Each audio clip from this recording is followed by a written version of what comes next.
তোমরা কি কখনো ভেবেছো যে আকাশে এত বড় বড় মেঘ আসে কোথা থেকে? আবার হঠাৎ বৃষ্টি শুরু হয় কিভাবে?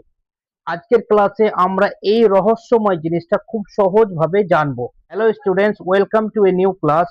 In this class we will discuss geography. আজকের টপিক হচ্ছে মেঘ ও বৃষ্টি। আজকের টপিক হচ্ছে মেঘ ও বৃষ্টি। জিওগ্রাফি বা ইভিএসও আমরা এটা বলতে পারি। জিওগ্রাফি ভূগোলের ক্লাস বলতে পারি, আবার পরিবেশ পরিচয়েরও ক্লাস বলতে পারি। আজকের টপিক বা আজকের বিষয় হচ্ছে মেঘ ও বৃষ্টি। আমরা আজকে খুব সহজভাবে জানবো, যেমনটা শুরুতে জানলাম যে আকাশে মেঘ, এই বড় বড় মেঘ, মেঘের ঢেউ আসে কোথা থেকে, এবং এই মেঘের ঢেউ থেকে হঠাৎ করে বৃষ্টি শুরু হয় কিভাবে। এই যে রহস্যময় জিনিসটা, সেটাকে আমরা আজকে স্পষ্টভাবে সহজ করে জানবো। প্রথমত হচ্ছে কি, মেঘ কি? মেঘ কি? মেঘ কিছু না, মেঘ হচ্ছে ভাসমান, আকাশে ভাসমান অবস্থায় জলীয় কণা বা বরফের কণা, যেটা ভাসমান অবস্থায় থাকে, যেটা আমরা এতটাই ছোট যে আমরা দেখতে পাই না, এগুলি একত্রিত হয়ে মেঘের রূপ ধারণ করে। তাহলে কি হচ্ছে, প্রথমে মেঘ কি বলছে? মেঘ হলো আকাশে ভাসমান ছোট ছোট জলকণা বা বরফ কণা। এগুলো এতই ছোট যে আমরা আলাদা করে দেখতে পারি না, কিন্তু একসাথে জমে সেটা মেঘ তৈরি করে। এবং এই মেঘ থেকে যখন মেঘের পরিমাণটা অনেক বেশি হয়ে যায়, তখন আকাশে সেটা কি হয়? ভারী হয়। আর ভারী হওয়ার পরে সেটা বিন্দু বিন্দু রূপে পৃথিবীর বুকে এসে পড়ে, তখন সেটাকে বলে বৃষ্টি। দ্বিতীয়ত কি, মেঘ কিভাবে তৈরি হয়? মেঘ কিভাবে তৈরি হয়, একটা প্রক্রিয়া রয়েছে। যেমন আমরা পড়েছিলাম কি, যে ফটোসিনথেসিস কিভাবে হয়, সালোক সংশ্লেষ কিভাবে হয় বিজ্ঞানে, যে গাছেরা খাদ্য কিভাবে তৈরি করে, তার এই পুরো প্রক্রিয়াটাকে বলা হতো ফটোসিনথেসিস। বা মানুষের ফুড কিভাবে ডাইজেস্ট হয়, হজম কিভাবে হয় খাদ্য, এর পুরো সার্কেলটাকে বা পুরো প্রক্রিয়াটাকে বলা হয় ডাইজেস্টিভ সিস্টেম। ঠিক তেমনি মেঘ তৈরি হওয়ারও কিন্তু একটি প্রক্রিয়া রয়েছে। কি?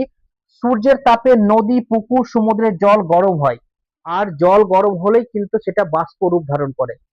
জল যখনই আমরা গরম করব, সেটা বাষ্প রূপ ধারণ করবে। এবং বাষ্প হচ্ছে গ্যাসীয় পদার্থ রূপ ধারণ করে, এবং গ্যাসের ধর্ম হচ্ছে সে গরম থেকে উপরে ঠান্ডার দিকে চলে যায়। তাহলে উপর দিকে কেন গেল বাষ্প? কারণ নিচের দিকে তাপমাত্রা রয়েছে, আর গ্যাসের ধর্ম হচ্ছে তাপমাত্রা ছেড়ে সে শীতলের দিকে যাবে।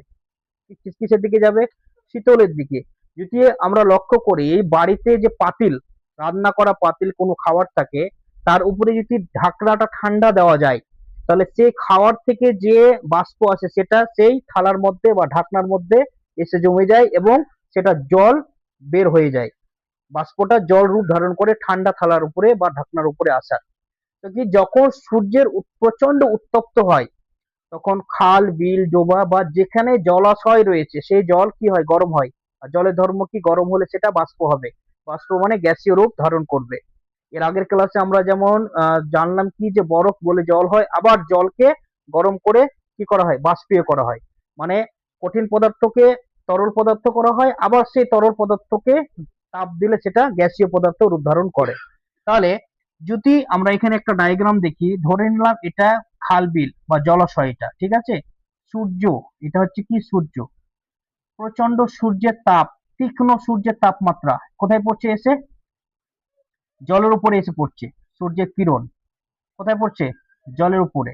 আর যখন জলের উপরে এসে পড়ছে, জল এখান থেকে বাষ্প রূপ ধারণ করে উপর দিকে চলে যায়, কারণ বাষ্প গরম থাকে, এবং সেই বাষ্প উড়ে যায় উপরে ঠান্ডার দিকে। উপরে ঠান্ডার দিকে উঠে যায়। উপরে উঠে গিয়ে মহাশূন্যে গিয়ে সেটা ঠান্ডা হয়ে জলীয় কণা রূপ ধারণ করে। জলীয় কণা রূপ ধারণ করে তখন সেগুলো একত্রিত হয়। এই একত্রিত গুলো যখন অনেক হয়ে যায়, তখন সেখান থেকে বিন্দু বিন্দু জল পৃথিবীতে এসে পড়ে। এটাকে বলে কি? বৃষ্টি। ঠিক আছে। তাহলে মেঘ সৃষ্টি হলো কিভাবে? সূর্য, সূর্যের প্রচন্ড তাপ, জলাশয়ে আসলো, জল বাষ্প হয়ে উপরে গেল, এবং সেই বাষ্প উপরে গিয়ে জলীয় কণা রূপ ধারণ করলো ঠান্ডা হয়ে। তখন সেটা একত্রিত হয়ে কি হলো? মেঘ, ক্লাউড। কি হলো সেটা? ক্লাউড। মেঘ, মেঘের রূপ ধারণ করলো, এবং সেটা প্রচুর মাত্রায় ভারী হয়ে যাওয়ার পর সেটা বিন্দু বিন্দু হয়ে পৃথিবীতে চলে আসলো। এই যে প্রক্রিয়াটা, এই সম্পূর্ণ প্রক্রিয়াটাকে বলা হয় বাষ্পীভবন। কি বলা হয়? বাষ্পীভবন। কি প্রক্রিয়া? যে জল থেকে বাষ্প হলো, বাষ্প থেকে আবার বৃষ্টি হলো, বৃষ্টির জল আবার সূর্যের তাপে উত্তপ্ত হয়ে উপরে উঠে গেল, বাষ্পরূপে আবার মেঘ ধারণ করলো, সেই মেঘ থেকে আবার বৃষ্টি পৃথিবীতে ছড়িয়ে পড়লো। এটাকে বলে বাষ্পীয় ভবন, ওয়াটার সাইকেল। কি বলে এটাকে? Water cycle. তারপরে কি, বৃষ্টি কিভাবে হয়? বৃষ্টি কিভাবে হয়? সংজ্ঞা কি? যখন মেঘের ভিতরে জলকণা বা বা যখন মেঘের ভিতরে জলকণা বেশি হয়ে যায়, তখন সেগুলি খুব ভারী হয়ে যায়, এবং সেগুলি খুব ভারী হয়ে যাওয়ার পরে সেটা পৃথিবীতে আছড়ে পড়ে, বিন্দু বিন্দু রূপে সেটা পৃথিবীতে আছড়ে পড়ে, এবং পৃথিবীতে আছড়ে পড়ার সময় সেটাকে বলা হয় বৃষ্টি। এই যে এখানে ব্র্যাকেটে যেমন লেখা আছে, তারপর আর আকাশে থাকতে পারে না, অতিরিক্ত ভারী হয়ে যায়, তাই তখন নিচে এসে পড়ে, এটাকে বলা হয় বৃষ্টি। ঠিক আছে? কোনো কোনো জায়গাতে, কোনো কোনো রিপোর্টে এটাও আসছে যে মেঘ ভেঙে পড়ে গেছে, মানে মেঘের যখন অতিরিক্ত হয়ে যায়, ভারী হয়ে যায়, তখন সহ্য না করতে পারে সেটা মেঘ পড়ে যায়, আর মেঘ পড়ে গেলে সেই জায়গাটা প্লাবিত হয়, মানে অতিরিক্ত জলীয় কণা থাকে। তো জলীয় কণা বিন্দু বিন্দু হয়ে জলীয় কণা সেখানে, কণা এত ছোট যে সেটা আমরা খালি চোখে দেখতে পাই না, কিন্তু সেটা একত্রিত হয়ে মেঘ রূপ ধারণ করছে, এবং যখন অতিরিক্ত ভারী হচ্ছে তখন পৃথিবীতে সেটা আছড়ে পড়ছে বা বিন্দু বিন্দু রূপে পড়ছে, সেটা হচ্ছে কি বৃষ্টি। তাহলে মেঘ কিভাবে সৃষ্টি হলো, মেঘ থেকে কিভাবে বৃষ্টি হলো, সেটা বোঝা গেল। ক্লিয়ার? এবার হচ্ছে কি জলচক্র। জলচক্রকে ইংরেজিতে বলা হয় ওয়াটার সাইকেল। এই যে পুরো প্রক্রিয়াটা হোল প্রসেস, যেটা, যে বৃষ্টির জল পৃথিবীতে জমলো, এবার এই পৃথিবীতে সূর্যের তাপ এসে পড়লো, সেই জল আবার বাষ্প হয়ে উপরে উঠে গেল, সেখানে গিয়ে জলীয় কণা একত্রিত হয়ে মেঘ ধারণ করলো, সেটা ওজন বাড়লো, তারপরে বৃষ্টি নেমে আসলো। এটাই হচ্ছে ওয়াটার সাইকেল। এখানে কি বলছে সংজ্ঞা? এই পুরো প্রক্রিয়াকে বলা হয় জলচক্র বা ওয়াটার সাইকেল। তারপরে কুইক রিক্যাপ, মানে রিভিশন। এই যে লেসনটা আমরা সহজ করে জানলাম, রহস্যটা কি? রহস্য যে আকাশে এত বড় বড় মেঘ আসলো কোথা থেকে, এবং সেই মেঘ থেকে আবার হঠাৎ করে বৃষ্টি শুরু হলো কিভাবে। তো এই রহস্যটা আমরা ক্লিয়ার হয়ে গেল আজকে।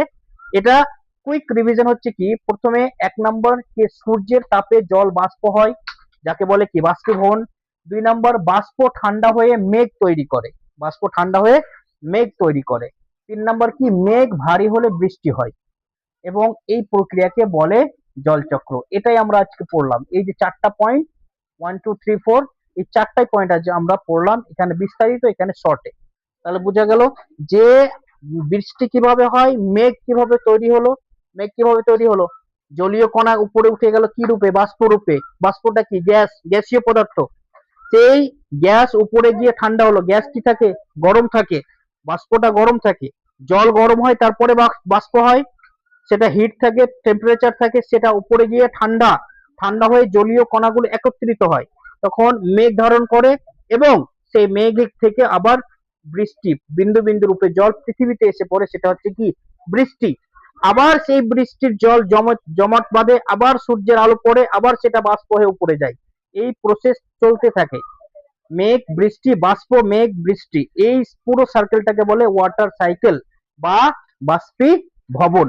বোঝা গেল তাহলে যে মেঘ কিভাবে হয়, মেঘ কিভাবে সৃষ্টি হয়, এবং বৃষ্টি কেন নেমে আসে, কিভাবে নেমে আসে। তাহলে আজকের ক্লাস এখানে শেষ, পরবর্তী ক্লাসে আবার একটি নতুন টপিক নিয়ে দেখা হবে।